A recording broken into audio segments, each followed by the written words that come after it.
p.m. and visitors may obtain a request to be heard form for any presentation they may have for the meeting. In accordance with policy, the request to be heard forms must be submitted to the secretary within the first 5 minutes of the board meeting in order to be heard at this meeting. Agenda items are subject to reordering at the discretion of the board president. Please attend the entire meeting to ensure that you're able to hear any discussion. Thank you.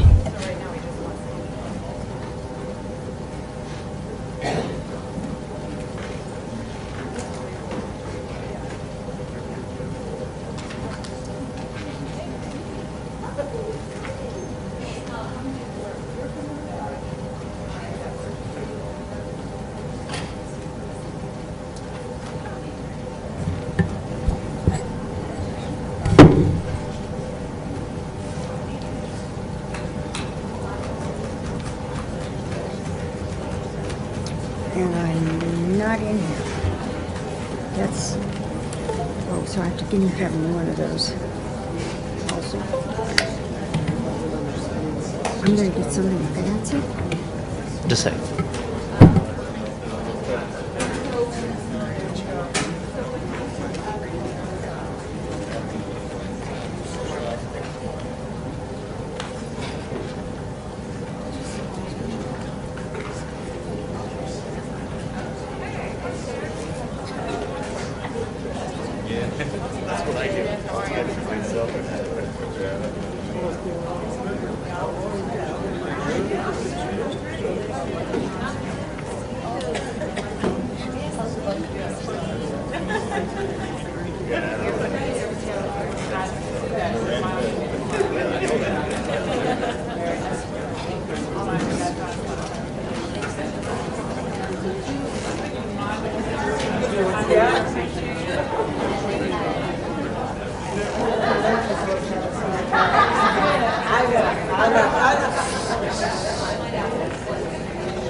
I have no idea what I can do.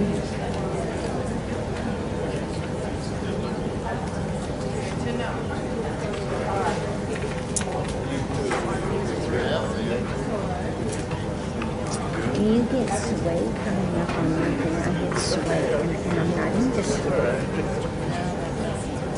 So I don't know what to do with that. I don't know where sway is coming from. We aren't into sway. If Matt thinks I'm up in the he's got, here we go, I got it. Goody goody.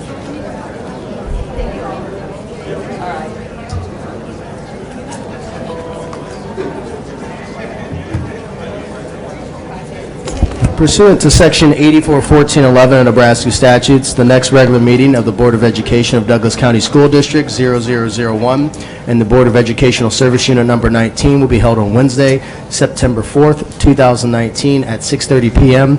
in the Board Meeting Room of the Teacher Administrative Center, 3215 Cummings Street. The agenda will be kept current and available for public inspection in the Office of the Secretary of the Board of Education at the Administrative Building during regular working hours.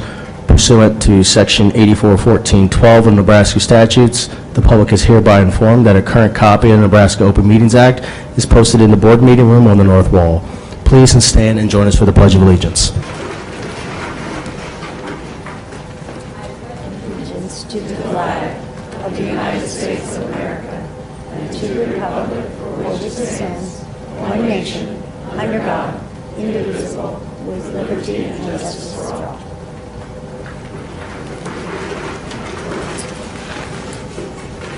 Also, Vice President Dr. Holman will lead us in the OPS Vision and Mission Statement. First, our vision: every student, every day, prepared for success. And our mission: Omaha Public Schools prepares all students to excel in college, career, and life. Thank you, Dr. Holman. Mr. Ray, roll call, please. Smith. Snipe. Snow. Aye. Here, I Cassidy. apologize. Here. Gadding.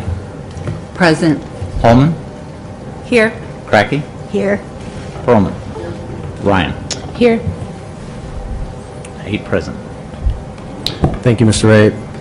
Ms. Snipe is under the weather today, so I would entertain a motion to excuse Board Member Snipe from today's meeting. So moved. There's a motion on the floor by Dr. Holman, second by Ms. Ryan. Roll call, please. Smith. Aye. Snow. Aye. Cassidy. Aye. Gadding. Aye. Holman. Aye. Cracky. Aye. Perlman. Ryan. Aye. 8 ayes. Motion carries. Thank you. Moving on to our school spotlight with Mrs. Kayla Morrissey. Good evening, Board President Snow, members of the board, and Superintendent Dr. Logan. We are pleased to present our African American History Challenge student winners from Beveridge Magnet Middle School and Northwest High School as tonight's OPS Proud Spotlight. The 100 Black Men of Omaha hosted its 19th annual African American History Challenge at Omaha North High in February. The competition is divided into senior and junior divisions. This year's local winners were Senior Division, Northwest High Magnet, and Junior Division, Beveridge Magnet Middle. The winning teams from each division received cash prizes and an all-expenses-paid trip to compete at the 100 Black Men of America's National Conference in Las Vegas in June. Omaha Northwest High School students Lowell Nooney, Tu Say, and Tayana Wynn, coached by Miss McCoy, took first place at the National Senior Division. Winners received a $3,000 scholarship, medallions, and educational items. Beveridge Magnet Middle School students Kennedy Alati, Dee Jean, and Brianna Rezi Riviera, coached by Chad Carlson and Shelly McCallie, took first place in the National Junior Division. Winners received cash prizes, medallions, and educational items. We congratulate both teams on this wonderful accomplishment, and at this time, we would like to invite 100 Black Men of Omaha CEO Richard Webb, Beveridge Magnet Principal Dr. David Lavender, and Northwest Principal Tom Lee to the podium for some brief remarks.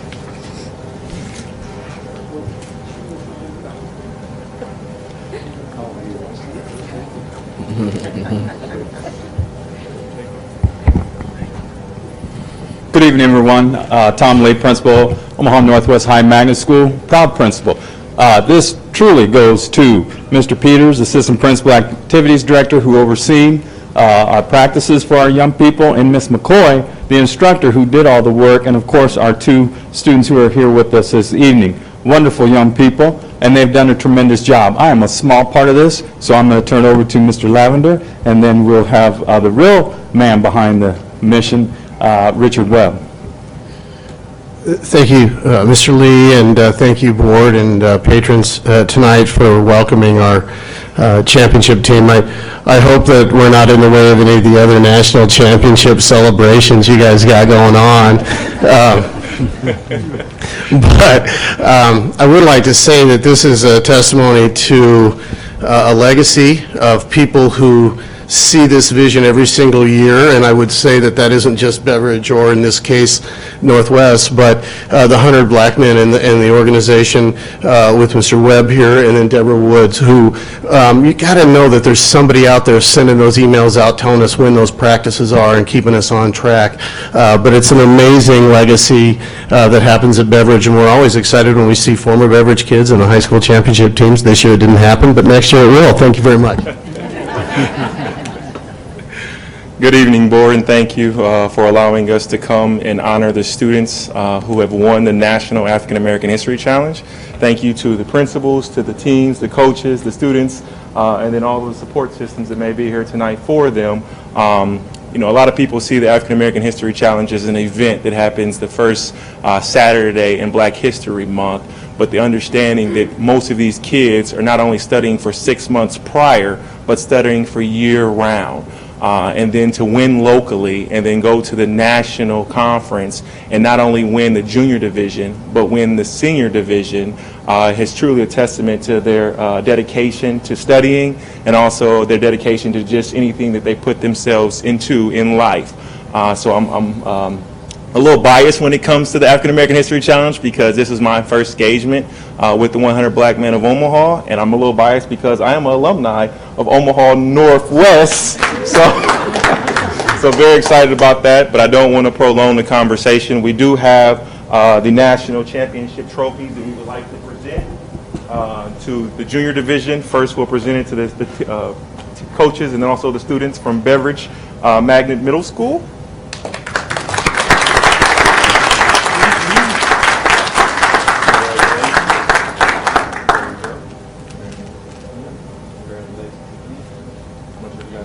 Picture real quick, or we might take one with the board later. So, yep. And then we also would like to congratulate Omaha Northwest for their winning the national championship.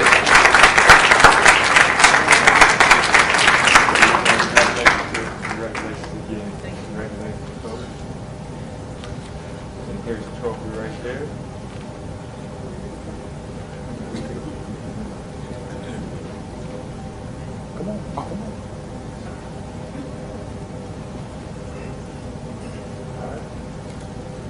And once again, thank you for allowing us to honor these students. Thank you so much.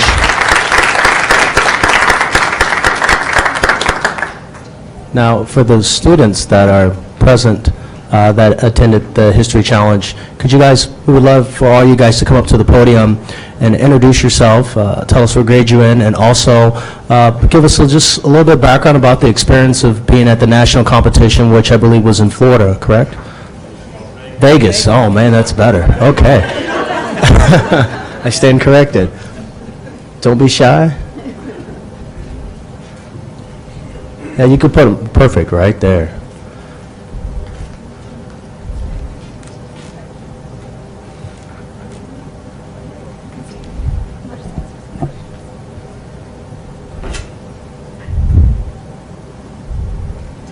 Good evening.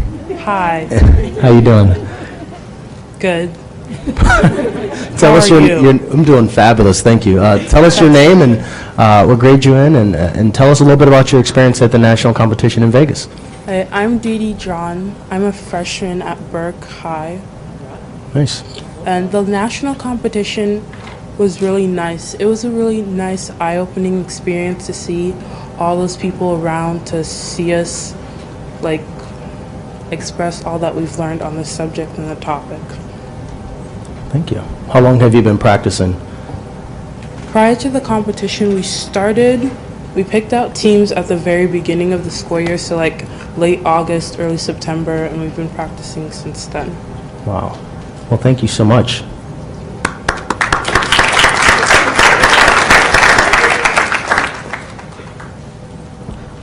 My name is Tusei. I'm a junior at Northwest. Nice to meet you. Tell us about your experience at the national competition.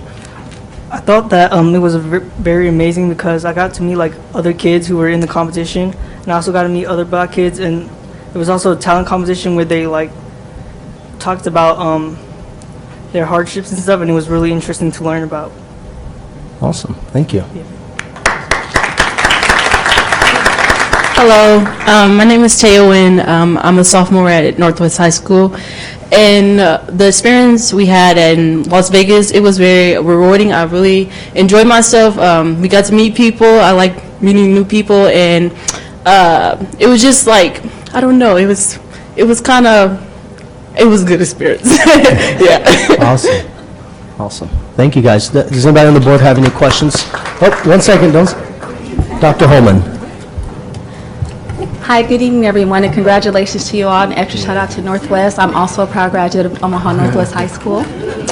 I attended the African American History Challenge this year here in the city, and can you tell me how different that experience was compared to the experience in Vegas? Was it just like on a grander scale, or were questions just as, I don't want to say easy because they're definitely not easy, but were they very similar? So with the questions, they were kind of the same, except for when you could buzz in.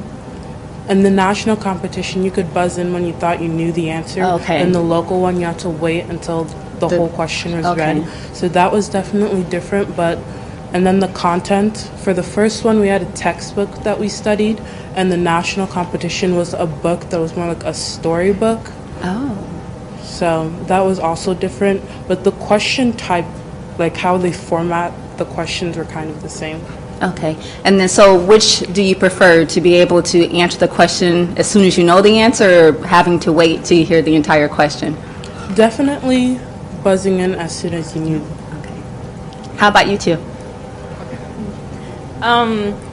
The local competition, I would say it was, a little more easier. The questions they had at the national competition, it was more challenging. There was another book, so we had to read that whole book, and we didn't really know what the questions were before we knew the questions for the local one. Okay. But for nationals, we didn't know what the questions that were going to be asked. So that was harder. And another thing is, like, we couldn't, talk to each other during the national one, so we just pushed it and then we just talked. So after that, that was Nice. Anything to add? I just felt like what made the national competition so much harder was just the nerves, because we were like, it was at a national level. We just felt like so much more nervous. But you did fantastic. Yeah. Look at that. Thank you. Mr. Perlman. Thank you. I'm just wondering, what, if anything, there was really unexpected for you? Or was this the first time for any of you to go to the national competition? Anything stand out? I'm sure you didn't really know what to expect as being really interesting or exciting. Yes, this was my first time at a national competition, and it was kind of nerve-wracking how many people were there for like just that convention. So definitely that. And then surprising was just like how many kids were there, how many adults were there, and like the other competitions going on. Do you know how many students or schools were there?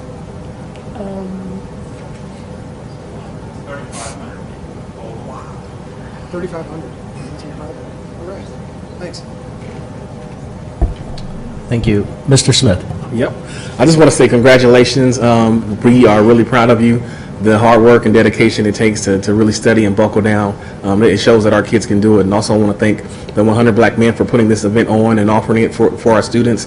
With us having such a big and diverse district, it means a lot for our kids to be able to be on teams together, to learn together, and then aside from the books and studying, to really socialize and connect with people that they are going to graduate with and be leaders with later on. So thank you, 100 Black Men, and the people who help support this team. Thank you.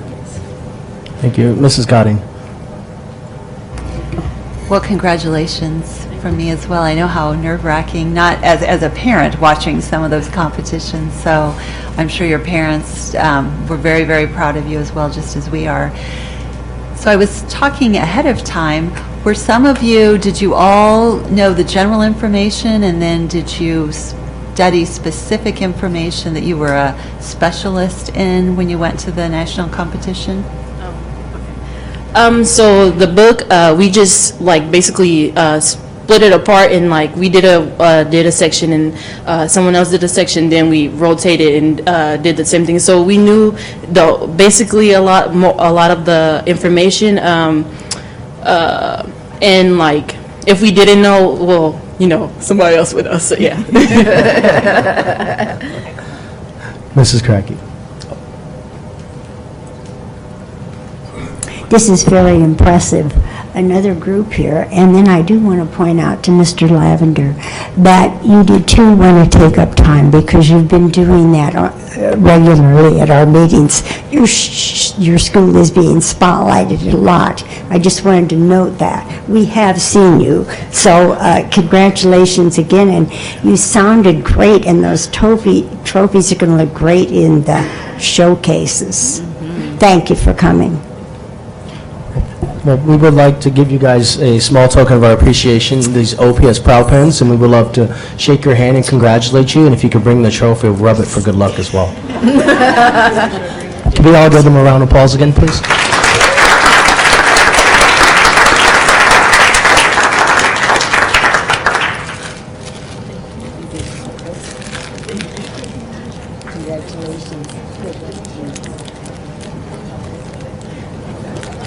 Congratulations. I don't want my commitment all over. Congratulations.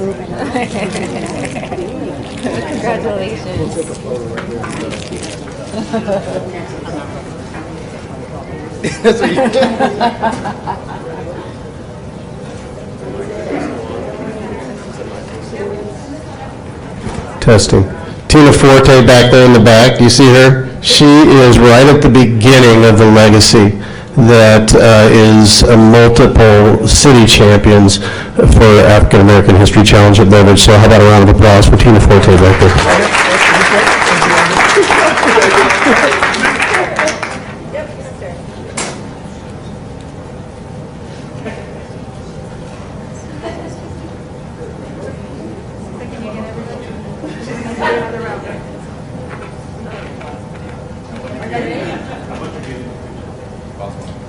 It looked like she got the best spots. I was going to say, okay. I say I can take it for you too.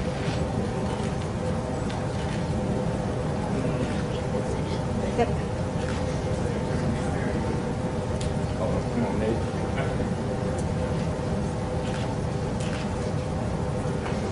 Thank you.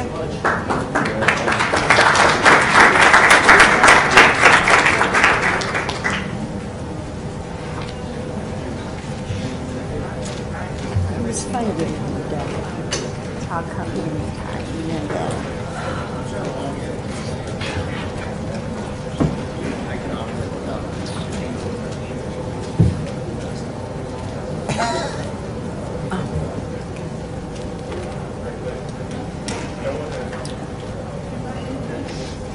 He didn't know what I was going to say. Moving on to Board and Superintendent Communications, the Treasurer's Report, Mrs. Courtney Byrd. Board President Snow, Superintendent Dr. Logan, members of the board, the financial statements for the period ended July 31st, 2019 have been finalized and have been uploaded for your review. Thank you. Superintendent Dr. Cheryl Logan.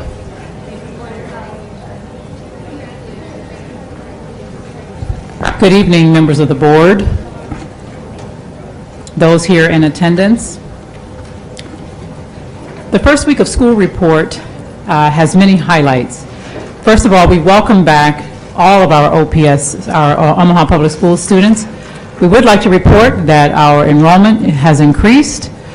We do anticipate a significant increase in our student body this school year, and we're very excited about that. I would like to highlight that at this time, South High School has 2,951 students who have attended. That was as of Friday, and so we are going to hit that 3,000 mark at South High School. And Central High School is right as 2,673, if I remember correctly. So we're very excited about that. We are filled to the gills and really excited about the start of the 2019-2020 school year. On August 10th, we held our second annual Back to School Bash at Baxter Arena. All 63 of our elementary schools hosted booths and met and greeted their families and answered questions before the start of school. We were excited because we had families from every school come to the bash. A super special thank you to Hy-Vee, who donated more than 8,000 hot dogs, and there was only a small pan left when we began our cleanup duties. It was so well attended, and we appreciate everyone who contributed. A super special thank you to Mrs. Utterback and her team, and to Mrs. Forte and her team for planning, and as successful. The event was a huge hit. Last week, I visited personally with many of our schools, and schools that have brand new principals. Those will continue this week and the following week. Also want to thank Mr. Salas and the student transportation crew as we work out a few bugs, but mostly we've had a really very smooth start to the first day of school and transportation for our young people. That happened because of a lot of hard work and all of our schools participating well in the dry run practice. We didn't have any schools who didn't participate and report, and enabled us to troubleshoot some issues before the start of the school year. Our summer reading program has officially concluded. I'm proud to report that our elementary school students read a total of nearly 3 million minutes. I believe it was 2,840,000 and some change.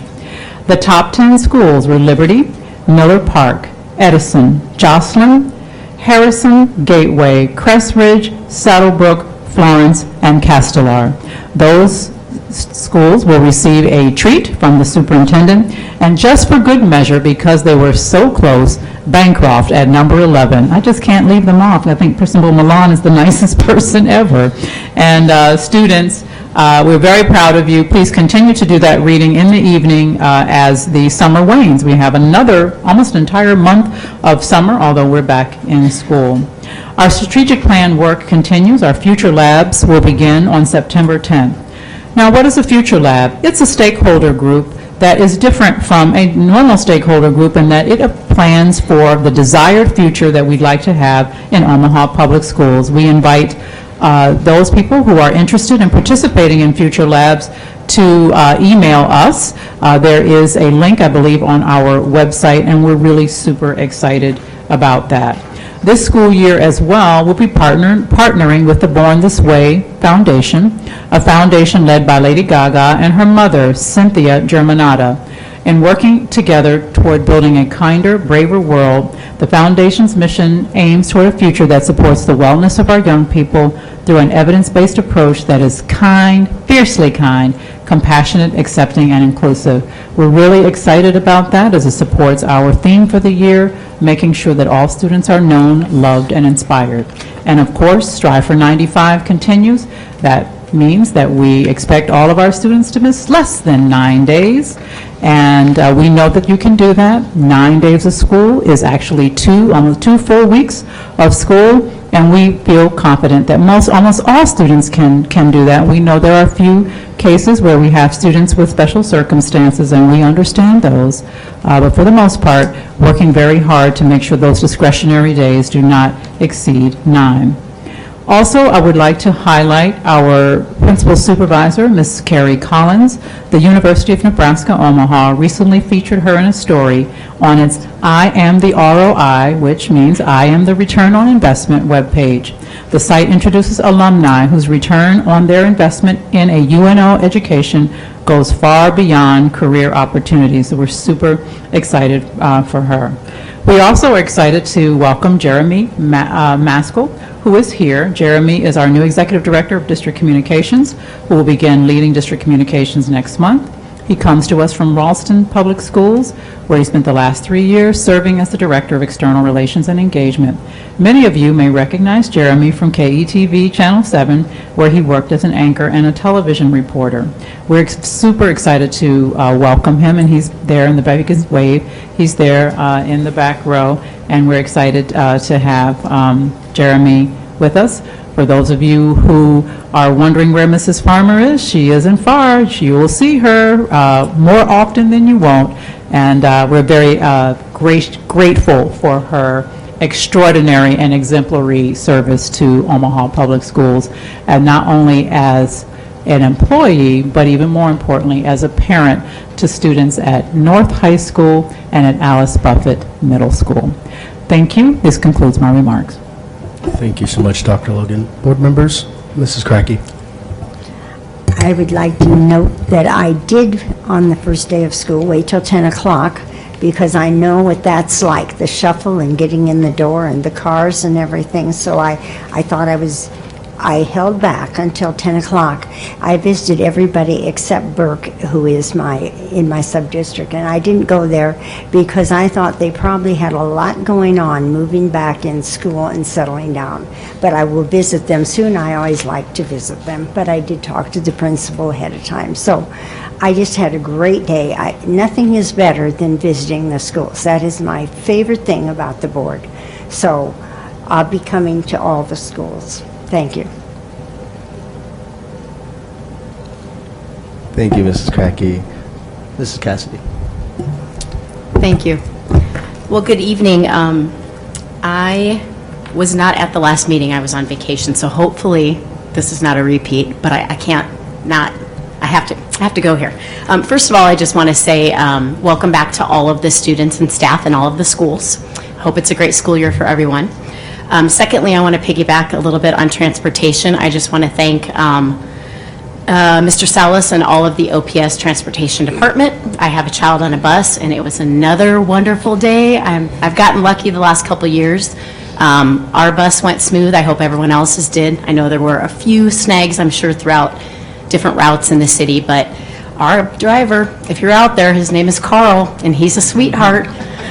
I always go out and meet the driver the first day and tell him that he or she that I'm going to take my child. And it was funny. I said, introduced myself and asked what his name was. And he said, Carl. And I said, are you going to be our normal driver, Carl? Are you going to be every day on the route?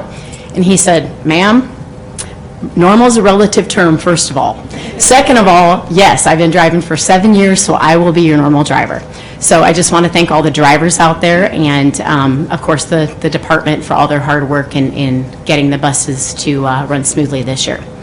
My third thing is, and this is what might be a repeat, it's been quite a year for Omaha South. I am an alumni, proud Packer, and it's been quite a year for them academically, and of course, what we've heard here is the championship row. We've seen lots of different championship celebrations here at our board table. I don't know if you guys talked about it while I was on vacation last week, but they actually have, it wasn't quite a championship, but they had quite a great showing this summer for their South High Legion baseball team. So I don't know all the specifics. I do have a nephew, 2 nephews actually, that played on this team. So I went back into Facebook to pull out all the stats. So I'm going to kind of read a little bit here from my phone, if you don't mind.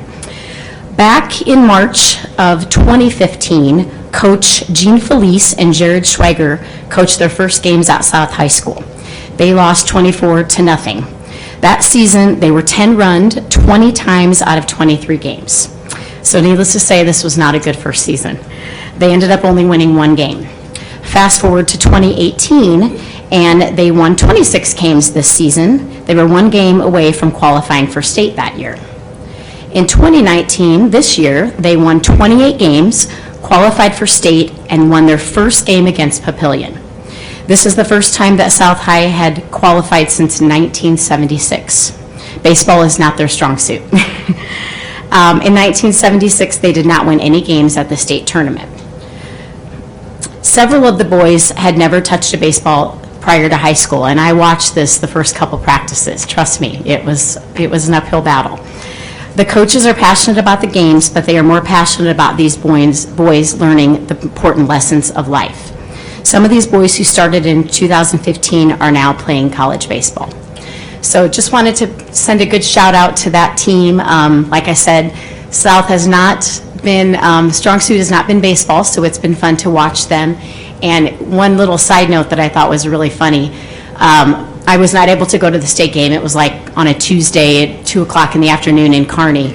But of course, my sister road tripped with her whole family, and she sent a text to me throughout the day, and it was all these South High boys with blonde hair, which they did not all have blonde hair. They decided as a team the night before that they were going to all bleach their hair as part of some team camaraderie. So yeah, I got this lovely picture of my dark-haired nephew with blonde hair, and the whole team looked that way, so it was pretty funny. They, they didn't quite finish the way they wanted, but they did win a game, which was momentous, and it was great for the school. So just want to send shout out to South High School and the Legion baseball team. Thank you. Thank you, Mrs. Cassidy. Dr. Holman. All right, well, thank you. Well, moving on to public comment. We have 3 speakers who have submitted requests to speak forms. The board has adopted policy 8346, which provides public comment for a period of 1 hour.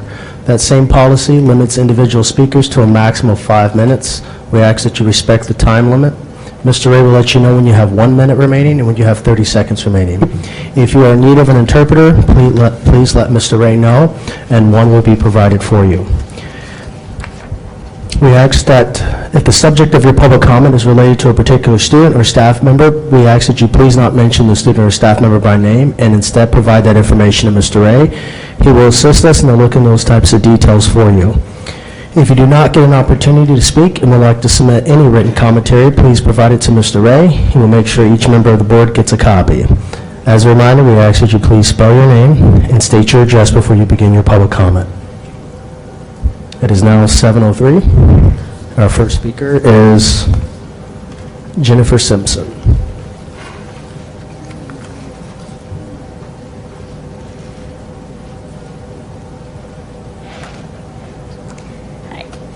Good evening, Mr. President, Madam Vice President, Superintendent Dr. Logan, and members of the board.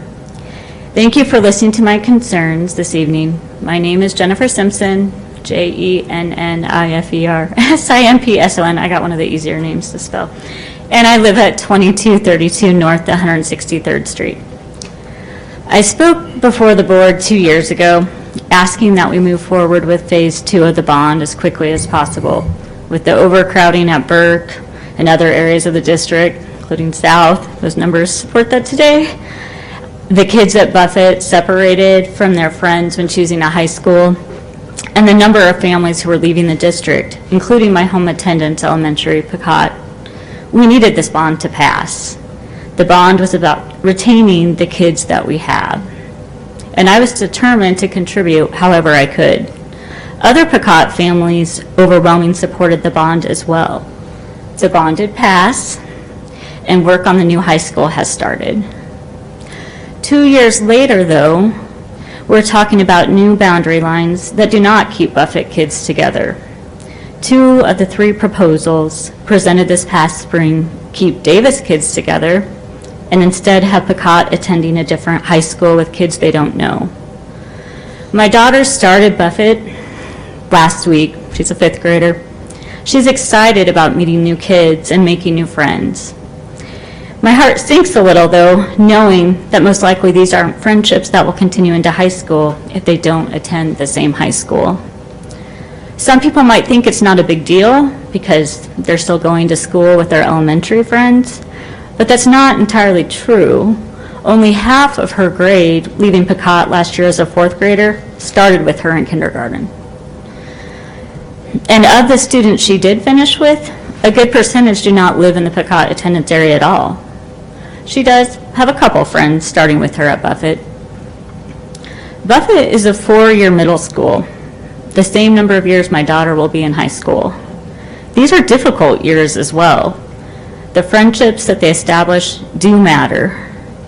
The kids at Buffett are also the kids she attends summer camp with, plays sports with. She doesn't know anyone attending Beveridge or Morton. We don't live near those school communities. We're not just asking the Pecott kids to start over making friends, we're asking the Pecott parents to start over finding families that they trust for their kids to spend time with, to carpool with, to school and home activities, home from activities. I wanted a home attendance that would be a relatively easy transition from middle school.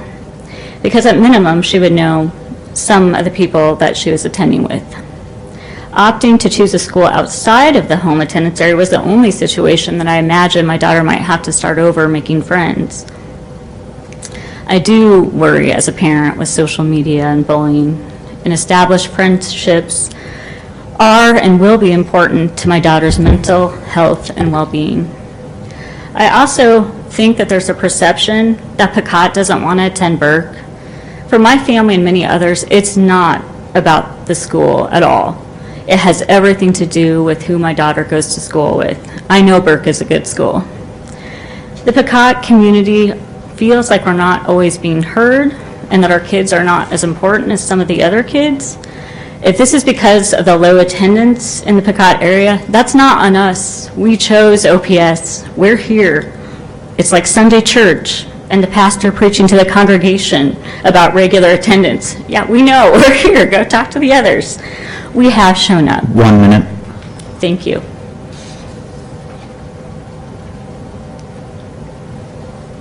Thank you. Our next speaker is Don Helms.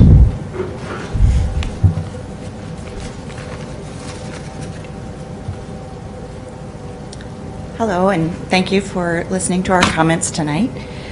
Jen is much more eloquent than I'm going to be, but I wanted to speak on the same topic, and that is the high school boundaries and Picot possibly being excluded from the new high school.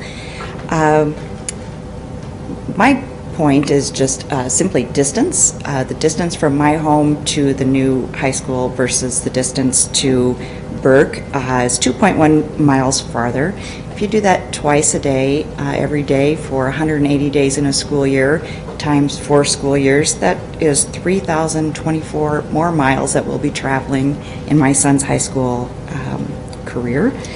According to Google Maps, it's approximately 5 minutes longer each way if we're driving, and again, twice a day, 180 days a year, 4 years. That's 120 extra hours that we'll be spending in the car, and that's if I can transport him. If he's taking time on the bus, it's going to be even longer. And that's just transportation to and from school. It doesn't include sports, extracurricular activities, social activities, school conferences. That is a lot of travel time if you add it up across the 4 years. It's a lot of that's a lot of money. It's a lot of time. It's a lot of resources spent just to send him to a school that's a little bit farther away. And I agree with Jen that the 4 years that you spend in junior high school are critical years as far as social development, and that the friendships you form in junior high school are some that may last a lifetime. And those relationships and bonds that they are going to form at Alice Buffett, they're going to spend a lot of time on those just to start over again in high school. My home at 165th in Miami is about a mile away from the Elkhorn High School. It's also about a mile away from the Millard High School. So to send him 6.5 miles away to Burke is a big difference. And I think, I'm afraid that you will see a lot of OPS parents in that area leaving the district if it comes to that. And so I appreciate your time. Thank you for listening. Thank you. Our next speaker is Vanessa Powell.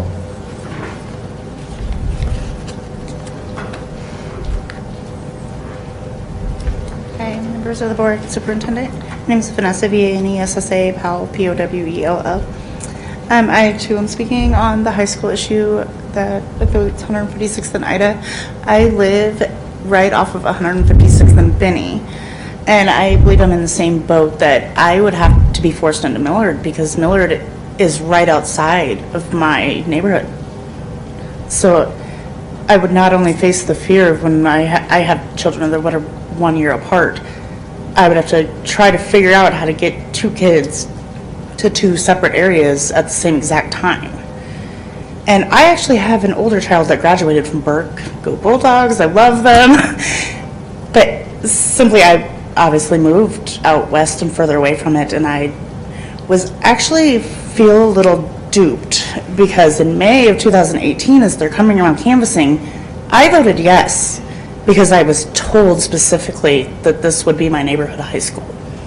And now I feel like that's being ripped out from underneath our feet. And our neighborhood is small, and I feel like we're going to be forced out of OPS. And I've supported OPS since 2002, is how long I've had children here. And I went to OPS.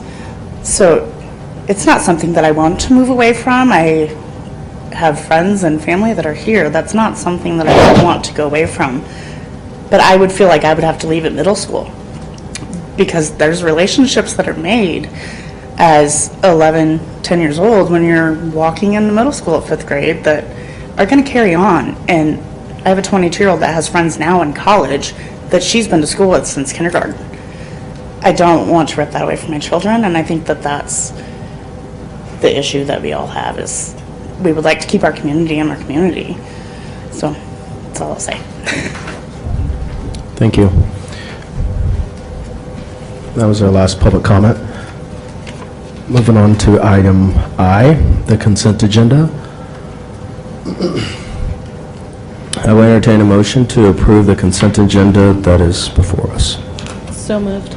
Second. There's a motion on the floor by Ms. Ryan, second by Mr. Smith. Any abstentions? Seeing none, roll call, please. Cassidy. Aye. Gadding. Aye. Paulman. Aye. Cracky. Aye. Perlman. Ryan. Aye. Smith. Aye. Snow. Aye. 8 ayes. Thank you. Motion carries. Moving on to information item J2A, recommended boundary changes.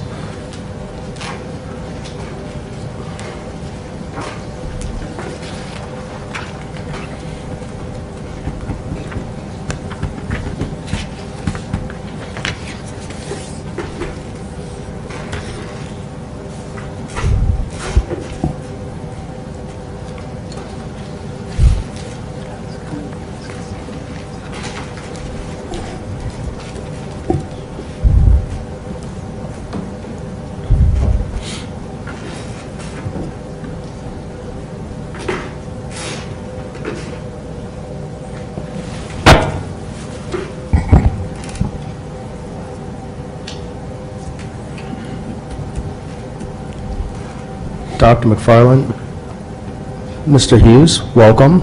I don't know who the two new people are today. What's your name? I'm sorry. Sorry,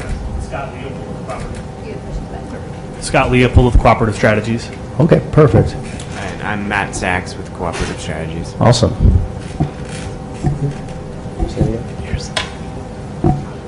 See, is the mic up? Is it? Alrighty. Just trying to sync my screen over here. No worries. Great. Thank you. Yeah. Mike. No. You just push your mic closer. Okay. Sorry, I got it now. I'm just very tall. Oh, they're made for short people like myself. Thank you. Again, my name is Scott Leopold, Cooperative Strategies. I have been with the firm for 13, almost 14 years now. My focus and my practice has been boundary processes like this with districts larger and smaller than Omaha. I've kind of been in the background, kind of observing this process from afar. Tracy Richter has kind of moved on, so I'm here to take us across the finish line. I have with me Matt Sachs, who's kind of been with you through this process. To just kind of go over briefly the agenda for this evening, we'll talk about the overall purpose of the process itself, the community meeting results, the boundary recommendations, and then the timeline and implementation, student assignment plan, and then questions and answers. And I'd ask that you allow me to kind of get through the presentation in its entirety first before we get into questions. I want to make sure that we answer anything in subsequent slides first and not derail and lose focus. Here's our overall purpose. As a result of the bond program, we have two new elementary schools, one middle school, and two new high schools that will be open in the next 5 years. Kind of from where I'm sitting, I think this is great that Omaha is doing this early to give parents, a heads up and time to make the decisions that they want to make. And so I think it's very good that we're able to have 3 years of planning, and that we'll have the Fort Crook Road Elementary opening in 21-22, and then 10th and Pine Elementary and the two new high schools opening in 22-23, and then in 23-24 having the 42nd and Y Middle School opening. As a result of new school construction, it makes it necessary for the district to create boundaries for these schools, and this will impact surrounding schools and have a district-wide impact at the high school level. Tonight's presentation is to provide the board an update of the boundary process and present options for boundary changes. Here's our overall timeline and process to date. We started off by having meetings with curriculum personnel to gain an understanding of programs and school choice. We had an internal work session with OPS staff to develop data and tools for on-site boundary community meetings. Boundary committee meetings with groups of principals, teachers, and community members utilizing boundary tools to develop some preliminary boundary options. We had an internal work session to review feedback and options developed in the boundary committee meetings and to prepare for focus groups. We had a series of focus group meetings to kind of get some initial feedback on those options before we took them to the public. We presented the options publicly to the board on an update on April 10th. And then we had open community meetings to present the boundary options. While we had those meetings, everything was available online throughout the process. After we got all the feedback, we had internal work sessions to create recommendations, and here we are tonight presenting those recommendations to you. The parameters that we use for boundary creation, we attempted to assign entire elementary school boundaries to a single high school, middle school. We attempted to balance proposed live-in utilization, and so the tables that you'll see tonight in front of you are live-in utilization, and so we need to kind of establish a good baseline for each of our attendance areas, and so we do keep in mind that we do have school choice that will come on after we have those attendance areas established with that live-in population. We want to attempt to balance free and reduced lunch and diversity among our new and impacted schools. We would like to eliminate the Bryan and South and the Burke and Northwest shared high school attendance areas so that we have cohesive boundaries so that parents have certainty on where they're going to send their children. We have maps in front of you. This would be map number 1. This just shows our current elementary and middle school boundaries in South Omaha. Our current K-5 live-in utilization ranges from 49.1% to 131.6. We have one elementary school splitting at the middle school level, and our middle school live-in utilization ranges are as low as 73% and as high as 192%. So we do have some imbalance in the area. As you look at the map, you can see the current attendance areas for the elementary schools are in the background shaded colors, and then the middle school boundaries are in that orange and black dashed line. The new school facilities are denoted by those red diamonds. We had a series of 3 different options that we took for the South Omaha middle school and high school level. I'm not going to go through all of them, but they were developed in that internal work session and then run through focus groups, and then we took those to the community for feedback.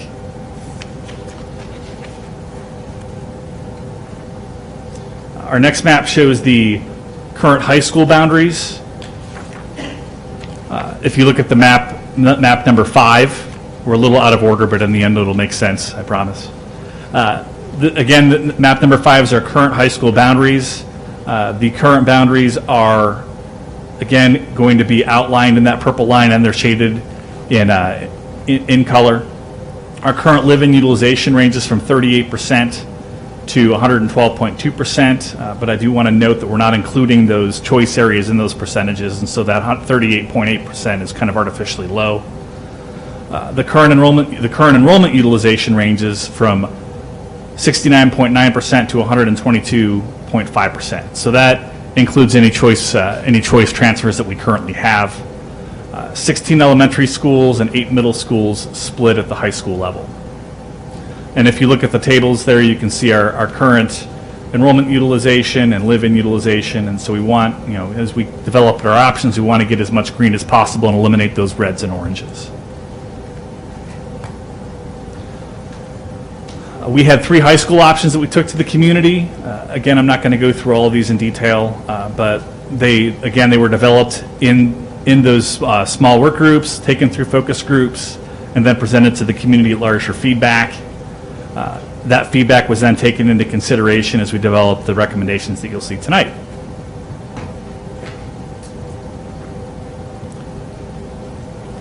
We did have community meetings, just to kind of look at the outline for this. We had one meeting on April 16th for the South Omaha Elementary Middle Schools at South High School, and then we had seven different high school boundary meetings that we had, one at each high school. And so we had, again, opportunities for people to attend in person, and again, all the materials that we showed at those meetings were available online, including an online survey. We did have a boundary website which was active throughout the process. It provided an overview of the process and why we have the need to change boundaries. Links to view and download proposed options for both the elementary, middle schools in South Omaha and all the high schools. Links to online surveys to provide feedback on the proposed options. All materials were available in both English and Spanish. And there was a school search tool that you could view your home attendance area for all of the boundaries presented. So you could type in your address and it would tell you where you could possibly be assigned in all of those options. And again, this was available throughout the process. Just to go through just kind of a high level of the feedback, I'll talk a little bit more in detail on this as we get through the recommendations. The South Omaha Elementary, Middle School, and High School boundary meeting, we had 10 attendees in person and 21 online survey responses. You may think that this seems like a low turnout. To me, it's not really all that surprising. When we're opening schools, it's a good thing. People are excited about going to new schools. It's not really all that contentious. When we talk about the high school boundary meetings, things are a little different. We had approximately 275 combined attendees across those 7 meetings. We had 526 online survey responses. 31 of those respondents did not identify a high school home attendance area. The vast majority of the feedback that we received identified as being affiliated with Central High School. But as we did evaluate those results, we were able to kind of slice and dice that to kind of see what specifically other segments of the community within that feedback, or within that feedback, and what that looked like. This wasn't an exercise where we just looked at the overall results and didn't dissect it more. We did look in detail on what different segments of the community did provide feedback on.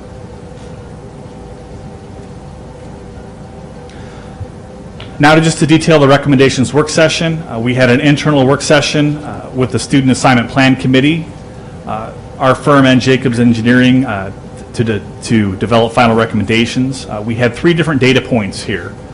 We did review the initial boundary creation group that came up with the initial options, so we did look at those. We reviewed the option alignment parameters that we talked about at the beginning of this presentation, those 4 different parameters, and then we reviewed feedback from the community and the online surveys to help us develop our recommendation.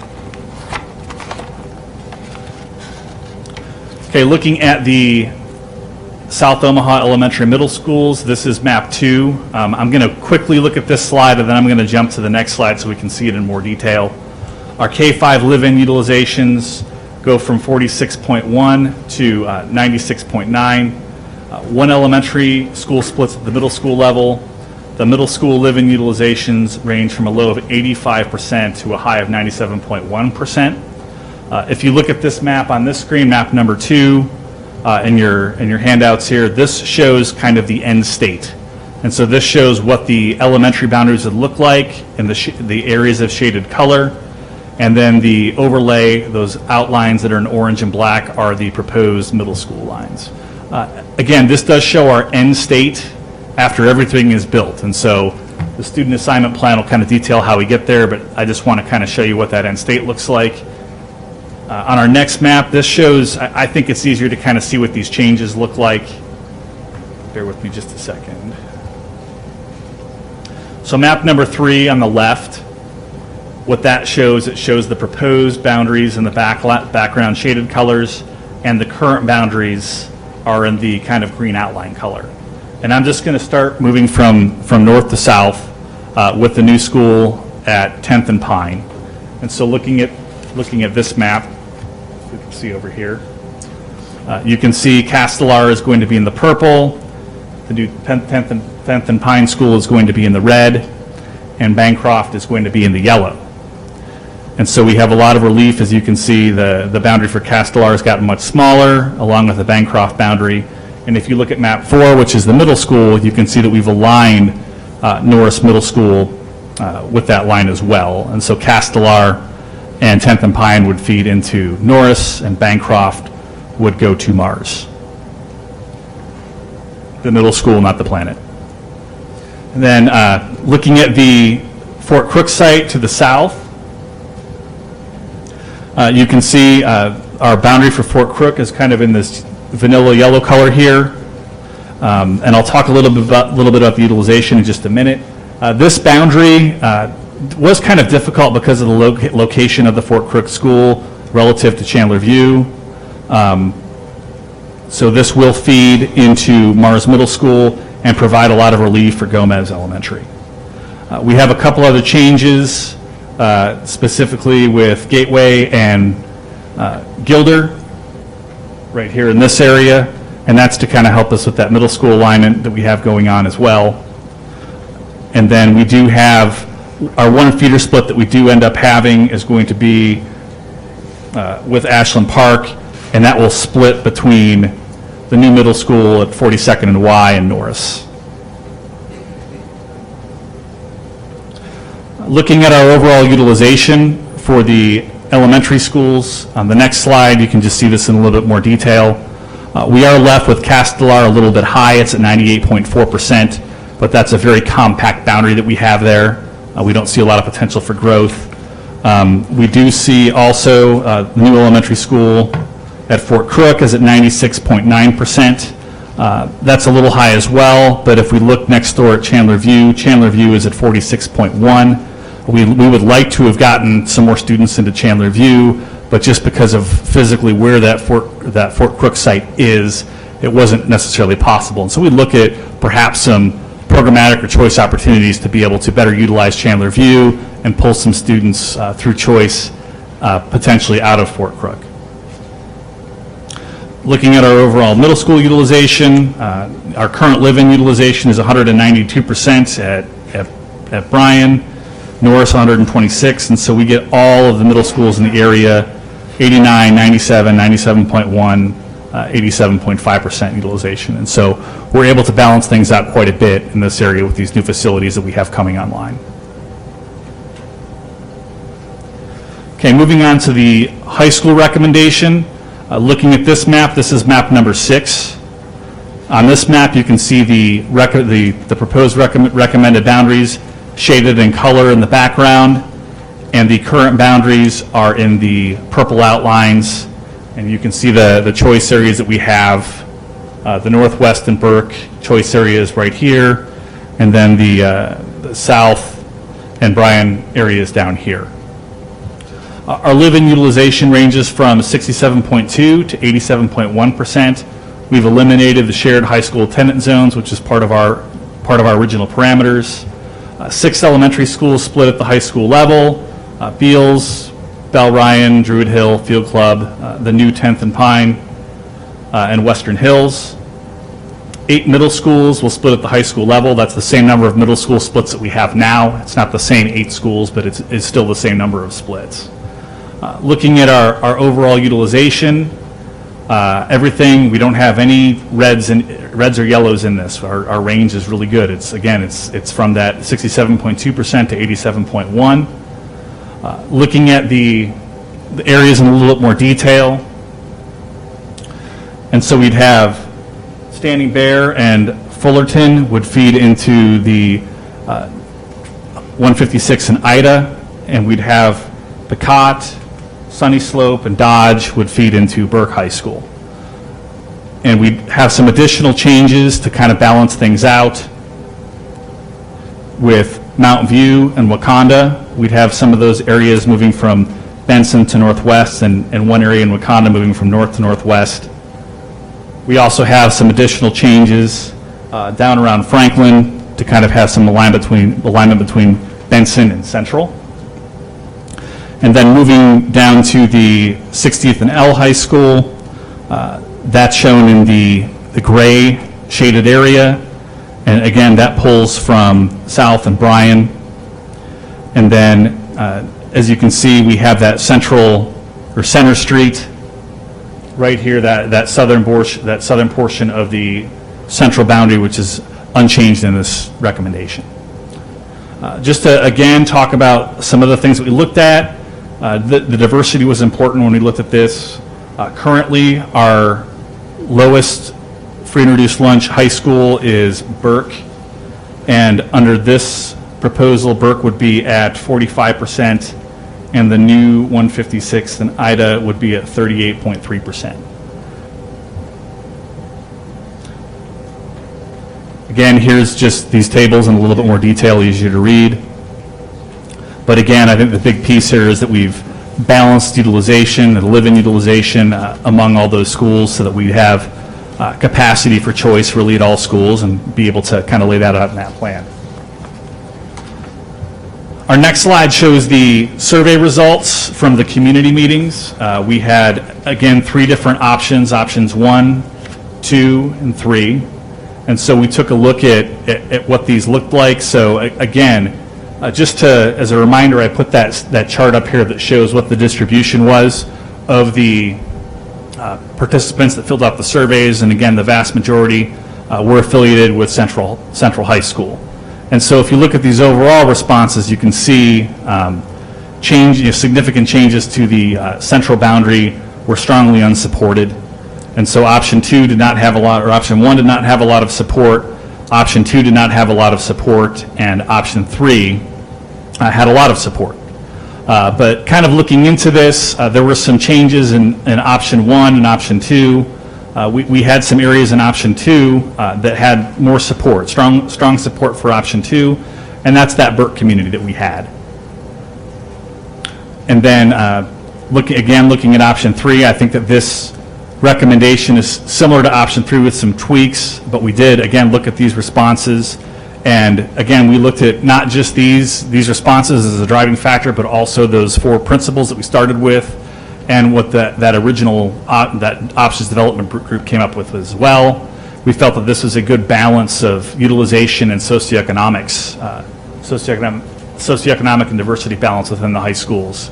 And that's kind of what we have to back up that recommendation. Now moving on to the timeline.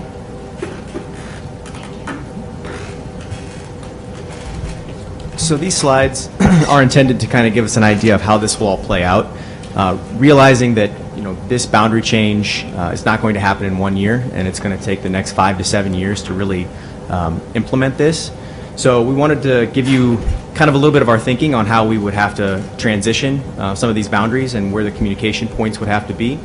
So if we start in 2021-22, 2 school years from now, we have the Fort Crook Elementary opening if we have our current construction timelines. So that would change and impact Chandler View and Gomez, as well as the new Fort Crook boundary.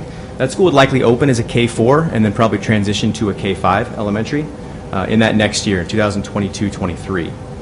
Mars Middle School would also change in that year. I think Scott mentioned we would align the Fort Crook boundary and Mars together, so we would make that change to Mars. In 21-22 to kind of align the middle school and the elementary school in that same year. Additionally, because we're impacting Gomez by opening Fort Crook, we can help Spring Lake a little bit in that year and make a small change between Gomez and Spring Lake. So that's 2021-22. So 22-23 brings the opening of 10th and Pine, and that's going to cause boundary changes with Bancroft and Castelar, as we looked at. That school would likely open as a K-5. It's currently pulling, or it would pull from a kind of a K-5, K-6 area, so it would likely open as a K-5 in 22-23. Additionally, in that year, Scott pointed out that Norris Middle School would receive some area from Ashland Park Robbins. Now the area is already there, but its 6th graders would transition to the middle school in that year. So it's not really a boundary change for some of those students, but kind of a grade level shift. Bancroft Elementary would also be able to take some of Spring Lake. So we've helped Spring Lake from the southern portion by taking a little bit to Gomez. We can also do a little bit on the north side with Bancroft because we've opened 10th and Pine. So we'll make that boundary change in 22-23. Additionally, we'll align Mars to the rest of the Bancroft boundary. So now Mars will have 4 feeders instead of 2. And in that same year, we will transition Mars to a 6-8 middle school, and then all of the feeders, Bancroft, Gomez, Fort Crook, and Spring Lake, would transition to K-5s in that year. So Bancroft would send its 6th graders to middle school that year as opposed to keeping them. And then your Gomez, Fort Crook, and Spring Lake would all go from K-4s and then to K-5s in that next year, just not sending that group of 5th graders to the middle school and keeping them for one more year. So additionally, in 22-23, if construction timelines remain the same, 156 in Ida would impact the Burke High Northwest boundaries. Likely that school would open as a 9th through 10th grade center, and so that would be in 22-23, and then it would take an additional 2 years to grow that school to a 9-12. 60th and L, would make changes to Bryan High School and South High School and kind of have the same opening as 156th and Ida. And then additionally, the other boundary changes that we looked at would all happen in that same year. So it would be a very big year for high school boundary changes. We'd make tweaks between Central and Benson, Central and North, Northwest, and Benson and North in that area by Mount View and Wakanda. And then additionally kind of tweak that Bryan High School, South High School shared boundary to split between Bryan and South fully. And then in 23-24, I want to say finally, but it will continue after this year, we would have the 42nd Y Middle School opening. So this would allow us to change boundaries to Bryan and Norris attendance areas, and likely it would open as a 6-7 middle school. Most of those students would transition from an elementary school to that middle school. There likely wouldn't be very many students leaving middle schools to come to the new school, so that would kind of be a clean transition from elementary to middle. And then we'd also make a small change to Gilder, adding portions of Gateway, again to kind of help us align our middle school boundaries with our elementary school boundaries, but give Gateway a little bit of relief. In that same year, we would be able to transition all of the rest of those middle schools in South Omaha to a K-5, 6-8 scenario. So 42nd and Y and all of its feeders, Ashland Park, most of Ashland Park, Gateway and Indian Hill would all become K-5, and 42nd Y would be a 6-8 eventually. Norris would have a small portion of Ashland Park that I mentioned, that 6th grade would feed to Norris. And then Bryan, all of its feeders, Chandler View, Gilder, Highland, and Pawnee would all be K-5, 6-8 schools.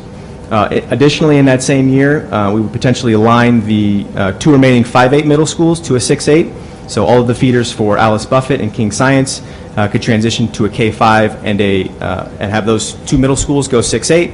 And then we would not be able to, at this time, transition the rest of Norris and Lewis and Clark. So there'd be small portions of Norris and Lewis and Clark would be the only remaining parts of the district that would not be a full K-5, 6-8 elementary to middle school scenario. And with that, Dr. McFarland's going to give you a little bit of an update on the student assignment plan and how the communication will go forward.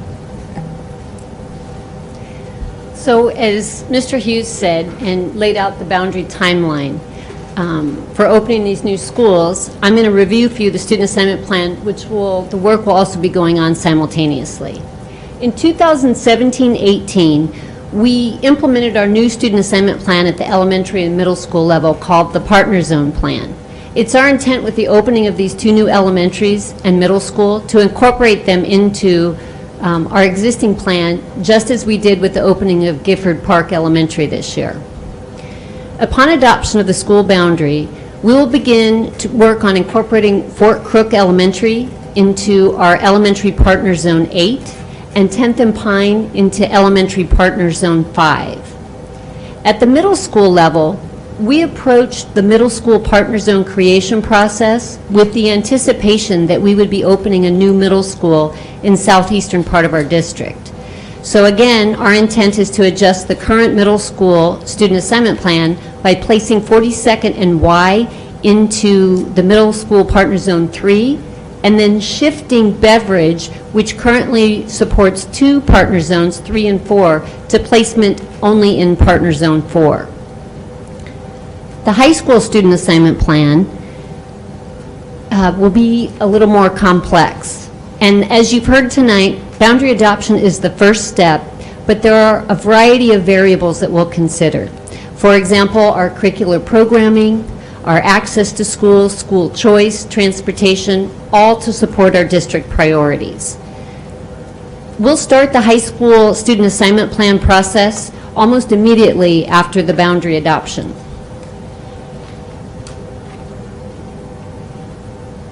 And the reason we've already begun work on this is because, I went the wrong way. Okay. So the reason that we have begun some of this work is because the magnitude of the change and the opportunity that this provides us.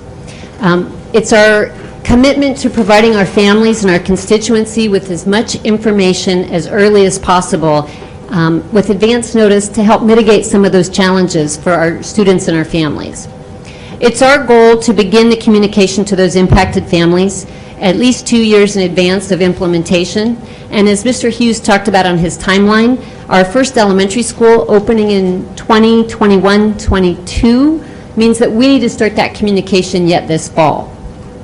We will continue to work closely with our district communications colleagues and our community partners to ensure that we are using frequent communication through a variety of media avenues and certainly prioritizing the needs of our families and our students in the process. So moving forward, our next steps will be updating our boundary website that Mr. Leopold talked about with the recommendations that we've presented to you this evening, and then coming back to you in September and asking for action on those recommendations. So I think, thank you. We're open to questions. Were you thinking the first meeting in September or the second meeting in September? It'll be the second meeting. Thank you. Okay, members of the board, do you guys have any questions, comments? Mrs. Gotti. Can you clarify for us, I know you went through the survey, can you clarify for us, and maybe I missed it on slide, I think 16, what was the recommended, which one of the high school options was recommended? So it would be, sorry. It's a derivation of option 3. Okay. And when we went to the surveys, option 3 was the one that was most supported, but had some tweaking, I think, to the central attendance area. Is that what happened? Is that why it was a derivation? Or I'm trying to remember. I guess I'm not sure what the difference was between what was shown to the public and now what we're seeing. Okay, so the options weren't really meant to be. They were initial options to create feedback on. So we had kind of been stating all along that Right. we're collecting feedback to hopefully ultimately make the best recommendation. I think the recommendation you see in front of you tonight certainly more closely reflects option 3 than option 1 or 2. But there were some changes from option 3 to the recommendation, kind of in the Franklin-Benson line there between those two high school boundaries. And I don't have the original option in front of me, but I believe also possibly the Wakanda change from North High School to Northwest Magnet. Okay. I'm And just trying to... maybe 1 or 2 other tweaks, but No, that's good to know. So on slide 13, and I know you all pointed out, but I just have to say I too, when we were going through this,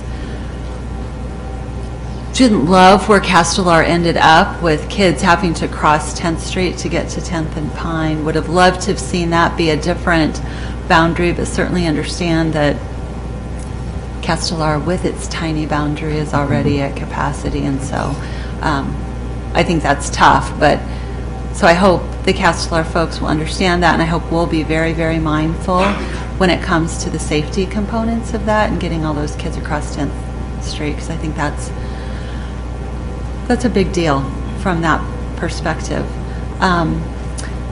Looking at my area, I just want to thank staff, because staff spent a bunch of time with me on Friday kind of walking through numbers, so I want to share those with the board so you have a better understanding. The total, and I think it includes Prairie Wind, is that right, Casey? The numbers that you gave me? Yeah, I believe we Probably. include Prairie Wind in there. So Prairie Wind doesn't, some of the attendance area sits in my area, the school does not sit in my area, so I want to clarify that. But if it did, we have about 9,700 students in my subdistrict, including Prairie Wind. Of those, 6,200 stay within OPS, so roughly 64% are staying in the area. Of the opt-out, we're currently losing, we think, about 46% of our white students are leaving the district. And when I look at the 156th Oneida, when I look at the recommendation, and I get it because we don't really know what's going to happen, right? But I think about several things, and I think about some of the things the speakers tonight talked about. I think about neighborhood schools, and I certainly have been an advocate for supporting that. Mr. Snow knows that, sitting across the street with Gifford Park and understanding the importance of people being able to go to their neighborhood school and being in that environment. And I certainly understand that from the Pecot folks who live closer to the new high school area than they do to the Burke area. I also understand peer relationships. So for anybody who's been on the Student Assignment Plan Committee, you know that peer relationships to me are priority number one. I've put through 3 kids through middle school, so I kind of have an understanding of the value of having good friendships that go with you into high school, and having as a parent that ability to know that other parent and have confidence in those relationships. Relationships are very important today when we think about all the struggles we have with social media and the challenges that kids can have, and I think that's very important as I think about that and as I struggled through some of those issues as a parent. So that's pretty important to me. Then I look at the data and I think about what's really happening here. And so I'll be very honest with you on the Pecot area. That area tends to opt out, but it doesn't mean that the people who choose to stay with an OPS are any less valuable because the area opts out so high, right? So in that area, there's 1,600 kids. 700 continue in OPS, that's 44%. So today, in this analysis, when we look at slide 17, and we see the current live-in of Burke of 726, that's based on current high school as of last year, right? 912 that were in high school last year. But if we think about 2nd through 5th grade, which is really who's going to be attending these high schools we don't really know what's going to happen to 6th grade. We don't know if our 10th graders will go to the new schools or not. But when we think about 2nd through 5th grade and I start looking at those numbers, I become extremely concerned for the Burke area itself, because that number is probably somewhere in the 600 range if we look at grades 2 to 5. And then I start thinking about where we're at. So if I look at Fullerton, Saddlebrook, and Standing Bear, 2nd grade through 5th grade, that's 952 students today. I think the reason we have 952 students is because we have a new high school that will open. I actually think the vast majority of those kids will stay with us. We're going to lose some like we do today, but I don't think we're going to lose as many. So you think about those 3 schools having 952. If Pecot was put into the new high school with their 215 kiddos who are in 2nd through 5th grade, that would put the new high school at 1,200 students. That would leave the opportunity for 300 students outside of that boundary area to opt in to the high school, which is a pretty good number, 300 out of 1,500 students, giving the opportunity for other students and for diversification. However, today it's set up with Prairie Wind attending the new high school. Prairie Wind has 600 kids in 2nd through 5th grade. If you add that to the 952 already at Fullerton, Saddlebrook, and Standing Bear, that puts the new high school at 1,500 by the time all 4 grades are there. I don't want to be in an environment where we're putting portables on and when we're saying no one else can come to this high school because our boundary area is now full. And so there's not an opportunity for for anyone outside of the boundary to attend the new high school because of what we've set up. So my concern is based on a shifting dynamic. The paradigm has shifted. We're opening a new high school. It changes what happens in my area. My area leaves today at a very heavy rate because Millard North and the new Elkhorn High School are only a mile away. And because you can get up at 7:15 and get to Millard North very easily. Otherwise, you have to be up at about 6 to 6:15 to get on a bus to a high school in our area. And Burke doesn't provide busing today, so that makes it a challenge.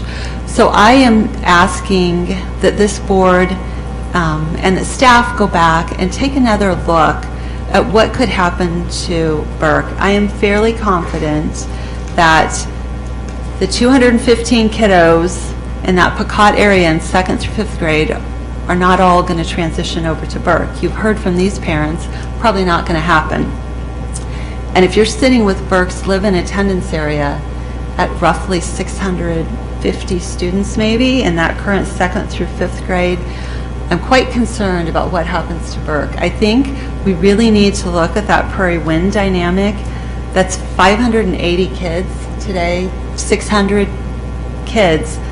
Maybe we need to think about how we allocate that area. And so for me, it's about the shifting dynamic of what happens and making sure that we open this new high school with the opportunity for other kids to be able to attend versus just those kids in the boundary, and not saying goodbye to more of our families from the Pecott area, because our families are valuable. And we're now sitting at the elementary level, I believe, 80% poverty. And so I want to see us not say goodbye to our non-poverty students. I want them to stay. I want them to be a part of the dynamic of this school district, to ensure that it's more diverse and to ensure that we give opportunity for students outside the area to attend. So I'm asking that staff relook at that. I think we can't think that things are going to stay the same that they've always been. Once you open a new high school, that dynamic changes, and I don't think our voters are going to be very happy with us if we end up overcrowded at the very beginning and don't have space. So that's my thoughts on that particular area. I'm comfortable with everything else. I'm just really concerned about Burke. Thank you, Mrs. Godding. And I see Dr. Logan over here taking notes, so I'm sure she's going to get on it, get numbers back to the board. Mr. Perlman.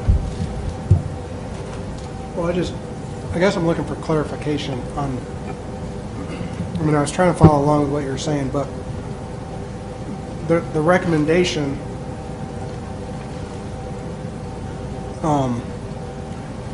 shows the Prairie Wind School would be within the boundaries of the new high school, and so would that cause a higher capacity than what you'd be comfortable with? And then I guess I'm trying to reconcile that with your other comments. I guess I just wasn't following. So we know that Fullerton, Saddlebrook, and Standing Bear are the three schools in my sub-district that would go to the new high school and that are close. That's 950 kids. Pecott is 215 kids. I think those 215 might very well go to the new high school. I don't think they're going to make the option to stay within the district. The majority of those students will probably go elsewhere if they can't go close to home, right? But Prairie Wind is in the new high school, and that's at 580 students. So if you take 950 and 580, you end up with over 1,500 kids already in the new high school day one. It means nobody from the outside would be able to go there. If you put Pecott in instead of Prairie Wind, you'd end up with 1,200 kids and leave 300 slots open for kids outside of the boundary attendance area to be able to opt in to the school, creating more diversity. Creating more diversity? Correct. If we let 300 kids in from outside of the attendance area, you would have the opportunity for more diversity in the school. And you wouldn't be overcrowded on day one, or, not day one, but when the school is fully open. I'm concerned that because of the feeder pattern that we're going to set up with all of Davis and a vast majority of Buffett going there, those are two big, middle schools on the north side. That makes it really challenging. But isn't the proposal, wouldn't it have the proposed live-in utilization at just over 78%? Well, what we're looking at, these numbers that the district used were last year's high school kids. I have a high number opt out because there is no high school in my area. I don't think that's going to necessarily happen. So what I'm looking at is the 2nd through 5th grade students, because those parents are saying, oh good, we're going to have a high school, we're staying in the district. So if you take a look at 2nd through 5th grade, it's a totally different dynamic. The paradigm has shifted. The kids that are in high school today didn't have the option of having a high school close to home, so they've made other options. My opt-out rate is very high at the high school level today because it's much easier to travel to a closer public high school than it is to attend an OPS high school. Are you counting the 2nd through 5th graders from Prairie Wind, Fullerton, and Standing Brook? I am counting Fullerton, Standing Bear, and Saddlebrook, which are the 3 schools that are in my sub-district. And then if I add Prairie Wind, it puts us over 1,500. If instead of Prairie Wind, I do Pequot at 200, it puts us under 1,200. But I'm also, along with that dynamic, concerned about what it does to Burke, because Burke, in their 2nd through 5th grade, would have under 700 students in the live-in area in the 2nd through 5th grade. And I don't really think we'll have a high number going from Pequot today. I think my Pequot numbers, 9th through 12th, are 344, and I have 144 kids at Burke today from Pequot. So my concern is more, would splitting up Prairie Wind assist us with attendance at Burke? Because I'm quite concerned about what happens to Burke. I'm very concerned about that. I mean, that's a huge dynamic for me right now.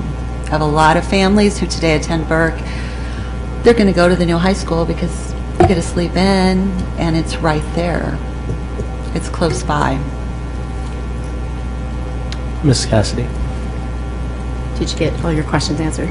Yeah, I'd like some input from these folks afterwards, but for now, yeah. Okay. Well, mine is more comments than questions. I am part of the student assignment plan, part of the committee, so I have sat through numerous meetings that we've had going over this, and I'd like to thank Mr. Hughes, Ms. McFarland, and Cooperative Strategies for all of your work. For the public, it is eye-opening what goes into this. Absolutely eye-opening. The process that I've watched these folks undergo is more than I can comprehend. I am not a numbers person by any means, but I have watched this process be not only data-driven, census, they're looking at everything from diversity, economics, logistics of the streets, where our kids can cross, how they can change these boundaries based on things like that, transportation. There are so many factors that go into this that the public, even some of us up on the board, just can't even comprehend. It's a large undertaking, and they've done a tremendous job. You are the experts for a reason. I will say, though, that aside from all of those categories of what go into this process, there has also been a thoughtfulness and a consideration to all of the things that some of you parents here today have brought up. Looking at student relationships and how our students will start at elementary schools and then feed into middle schools and then may not get to follow their friends in high school. It is heartbreaking, and it does tug at the heartstrings, but what I have seen is that this committee and this group of individuals that has worked on this have tried their best to take all of these plans, condense them down into a small number that are doable for the public. Then they've planned countless meetings so that the transparency is there, and it needs to be there, because sometimes in these types of situations, you don't see the transparency that's necessary. It is not the case here. As you saw from, I don't know what slide, you saw the countless community meetings and different forums that were put out there for people to come and attend. And some of them were not well attended, some of them were. But they've put it out there, and they've tried to make this process far enough in advance where families can be prepared, because this is not easy. This is one of the toughest things that I've dealt with since I've been on the board, because I have had parents come up to me that say, I can see Castellar Elementary from my kitchen window as I load my dishwasher, but I can't go there. It's literally 2 blocks from my house, but I'm going to be put in a different boundary. And that's tough. But I will say that we as a district, as a committee, as the experts that are employed with our district to make these type of decisions and come up with the best plans, they're having to make, with all of us, the best choice that's going to impact the least amount of families in a negative way. And some of those families, like I said, those folks that can see those schools out their window, they will be upset. And some of you will be upset, because it's not going to, we can't make everyone happy. This is a tough decision. It's a tough process. Some of those families are also going to have to make tough decisions whether they want their children to stay in this district, whether it's going to be logistically right for them, and that's understandable. But just from a point of view from a board member and a parent, because these affect my students as well, my children. My children are in overcrowded schools. I have one at Gomez, I have one at Mars, and I have one at South with your 2,951 kids this school year. I'm terrified thinking of her in those hallways because she's short. But I understand that these hard decisions have to be made, and I hope that the public realizes that from what I have taken part in and from what I have seen, we're trying to do the best we can to impact as little families as we can and make this as smooth for everyone involved in the district. Thank you. Mrs. Crackey. Prior to tonight, I thought I knew what it was we were doing. There's a lot of confusion here, and I'm not at all ready to settle on any one of these plans or any of the movement of students. I think we need another retreat or workshop or something, because this is not a good discussion. I'm not happy with the discussion and with the confusion that's taking place. It doesn't make me feel good, and I've been on the board many years and other times when other shifting was done, but this is not good right now. Thank you, Mrs. Crackey. I do believe that we will have discussion from here on till the next meeting, where I think the district is looking for some action from the board, which is the end of September. If not, we could push it back if we need to have a discussion robust at the board table. Appreciate your comments. Mr. Pullman. Thank you. First, I also want to thank everyone here who's been involved in this process. I reached out and requested a meeting a couple weeks ago, and had a sit-down meeting so I could have all my questions answered. There's no doubt that this is a complicated, it's on, it never picks up. Maybe it's intentional. Okay. So in case there was a hard time hearing me, I wanted to thank the folks involved in drawing up these plans. They answered every question I had, took the time to sit down with me after hours, and went through school by school, district by district. Although there are a lot of moving parts in the puzzle, I don't know what's confusing about it. There were factors that were considered, involving. We obviously, I mean, some of these things are very basic. We want schools that have similar population size. We don't want one school with 3,000 and another school with 1,100. We want socioeconomic balance to the best we can considering the imbalance that is natural to cities, right? We don't want to overspend on busing, but we want to provide choice. All of this is, I mean, you don't even need to be an educational expert to know that. This is all just common sense stuff. And then when you overlay it with the complicated things, which are, you know, railroad tracks, you know, big parks in between boundaries, natural boundaries, historical boundaries, then it can get really complicated. I think this committee's done an excellent job. I actually, while some of the other discussion was taking place, I thought of a question, and it has to do with, if you could explain to everyone what live-in, utilization, and enrollment is, because to Ms. Godding's point, when we look at the current high school boundaries, the current live-in for Burke, the current live-in is 726, and the proposal is to basically double that to 1347. So if we're hearing about a concern of dwindling numbers if this plan's adopted, then I don't know how to square those two facts. So can I just hear a little bit about that? So I think if we talk about, I think what Scotting is getting at is projecting out the number of students that might be in an area in you know, 2 years down the road, 4 years down the road. I mean, we could look at this 10 years down the road. These high schools have been open for a number of years. The numbers that we chose to use in this, the live-in utilization or the live-in numbers, are these students that are attending OPS today. They're attending one of our regular high schools. Doesn't matter which one, and we're counting the number of students that live in those attendance boundaries. That's got to be our foundation of drawing an attendance boundary, how many students are living there. In this district, about 45% of all high school students don't attend their neighborhood school today. That's down a little bit over the past 5, 6, 7 years because of the amount of students in our high schools.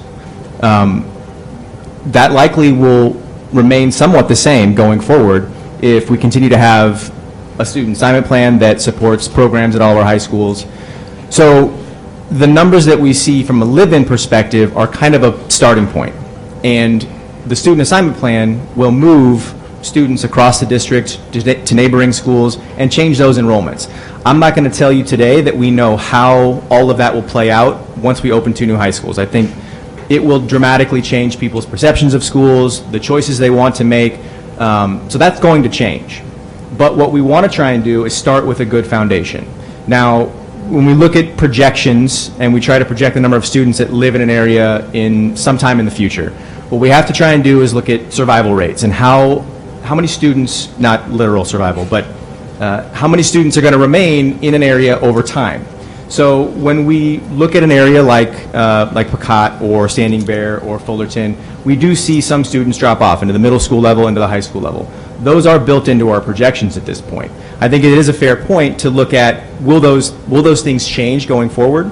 Our projections that we have today, I would tell you that if I look out 6 years, we have a 156 in Ida with about 1,200 students in its boundary as we've drawn it. If we see a survival rate that approaches 100 or even higher than that, where we have students that, you know, are moving in to go to that school, those things are going to change. Unfortunately, we don't have information that tells us that's going to happen. We don't know to what degree it's going to happen, but it is a possibility. I think one of the things that we can do when we go back is take a look at a range of projections. We can say this is where we project it today if all things stay the same, and this is what these look like going forward. You know, you could have your range be the top. Every student that's with us today stays with us going forward. I'll tell you that probably won't happen. Families are going to go to private schools. Families are going to move. Those transitions are going to continue to happen, but that's one thing that we can try to look at. So I think I answered a couple questions there, but I tried to get a lot of the comments and conversation. And I do appreciate the comments on how much we've worked to try to get to a solution or an option or a recommendation that we think that the district can support and that is the best one that we can bring. Because at the beginning of this process, we realized that there was not going to be a solution that was perfect. Every step along the way, you know, to your point about different streets or railroad tracks, or, you know, these people can see the school from their window. We labored over that a number of, in almost every boundary change that we did, almost every line that we moved, it was back and forth. Well, if we do this, then this is the positive. We do it this way, this is a negative. And there wasn't a solution that got us all positives, right? So we had to try and find a recommendation that we thought was the best one that we could bring. All right, well, my final comment is I think that the group did an amazing job to find the best solutions for the most students and families, given their goals and everything that they're working with, so thanks. Any other comments or questions? Well, thank you, Student Assignment Plan, for all your guys' hard work. It's sometimes a thankless job, and it doesn't go with the pay. So thank you guys so much for all the hard work. I do recall when we first did the first phase of the bond, sitting in the Student Assignment Plan Committee, and our board chief of staff, Mr. Ray, mentioned that this would probably be one of the biggest challenges for the school district is high school boundaries. And I'm glad that we're able to have this healthy conversation today. I appreciate you guys coming out and voicing your concerns. Also, thank you to research, as well as student placement, cooperative strategies for being here tonight, and the administration. And moving on to our next item. So thank you.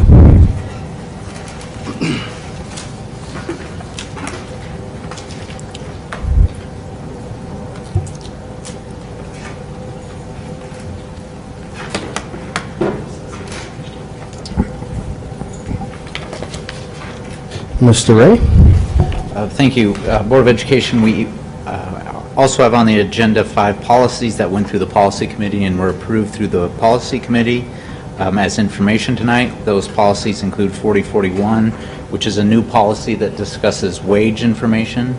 4430 is again something that was covered in the old blue binder, policy 5.42. It outlines accumulated sick leave. Purchasing policy 7000, which was originally adopted by the board in May of 2017. We're updating the dollar amount on page 3 of 12, and also updated titles to match our current structure. Policy 8150 and 8151 are also updates to existing policies. Actually, 8150 is an update to an existing policy that covers American civics and a change in the title from Americanism. 8151 is a new policy that defines specifics to the American Civics Committee and outlines some of the requirements set forth in that adoption of that new committee, or the renamed committee. So I present these to you as information. There'll be first reading in September with second reading and the second meeting in September. So any questions or suggestions between now and then, please send them to me. Thank you.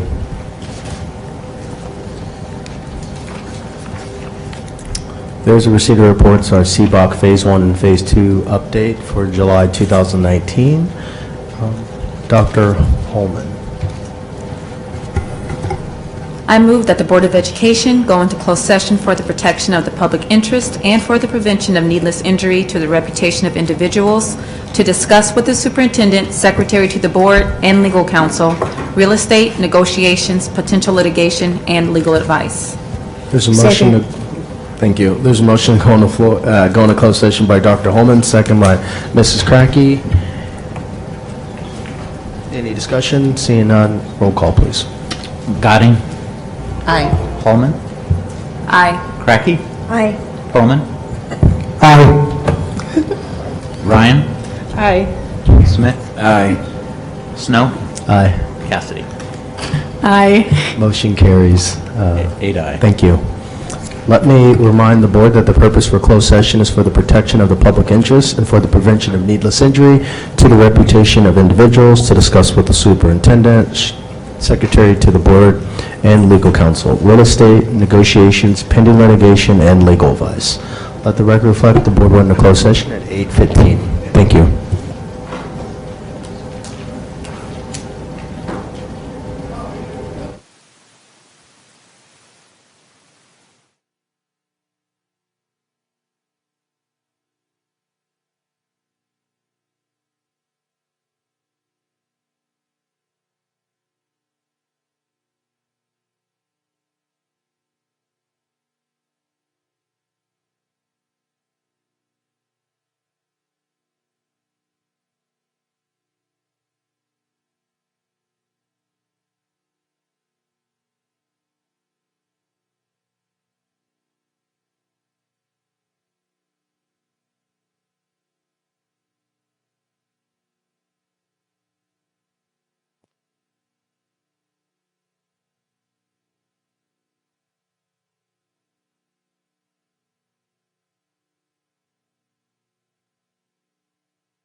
He might be gone. I always get on about leaving his trash. Let the record reflect, board came out of closed session, 8:46, meeting's adjourned.